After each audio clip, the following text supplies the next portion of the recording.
pets on Shabbos?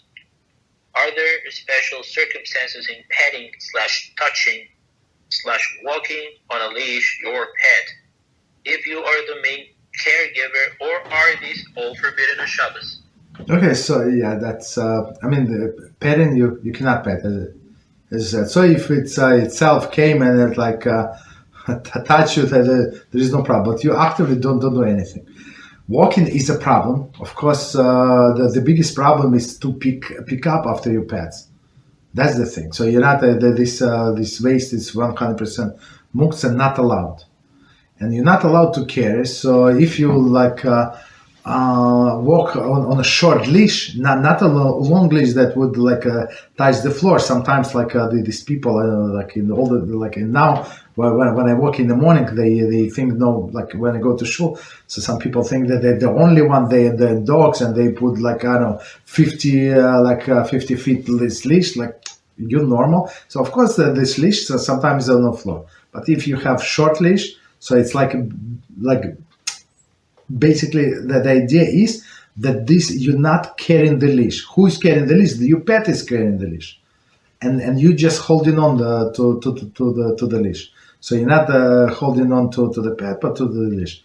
So of course it's an exception, but the problem is the waste. What are you going to do? As they explained me in some country, nobody picks up the waste. And I said to that person one second, I said, but how you cannot go on the grass, you cannot go anywhere like a pet waste. But I don't know. They giggle. I don't know what does it mean. Like sometimes in Jerusalem. In Jerusalem, you go in the old city and you want to see something, and there is in the old city there is some small squares not square some not even parks like between the houses that there are benches and there are olive tree or something.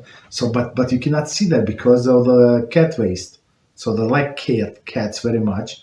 There are many stray cats and they go do their business under the tree. It smells terrible. Understand? So, but what people are going to do with the pet waste, I'm not sure.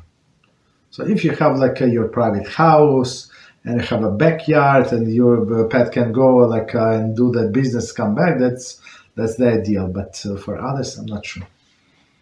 Not allowed to pick up. But if you if you don't pick up, it's a Hil HaShem. If people see in the places where they do pick up.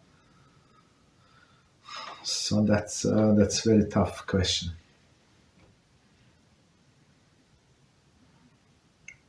Thank you, Rabbi. You're welcome.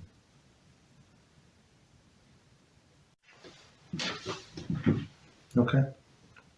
So our friend also asked about petting and touching pet on Shabbos. I mean, I think we've answered. You're not allowed to pet it. Touching, yeah. So if it's touched by itself, yeah, there is no problem. But actively, you don't touch it.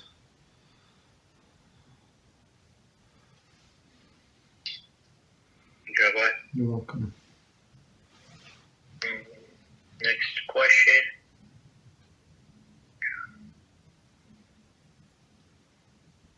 Shalom Aleichem to the Rav. Thank you for the Shiur. Question: if someone has a hunting dog or cat, and that animal goes and catches a bird or something on Shabbos, is there an issue?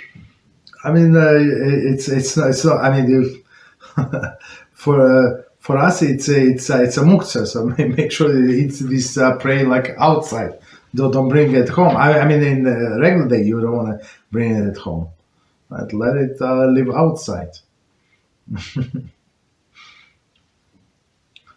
Right. So I mean, it's not we did not do anything. We did not send this animal to hunt these cats or something. It did it on its own. So we're not responsible for that.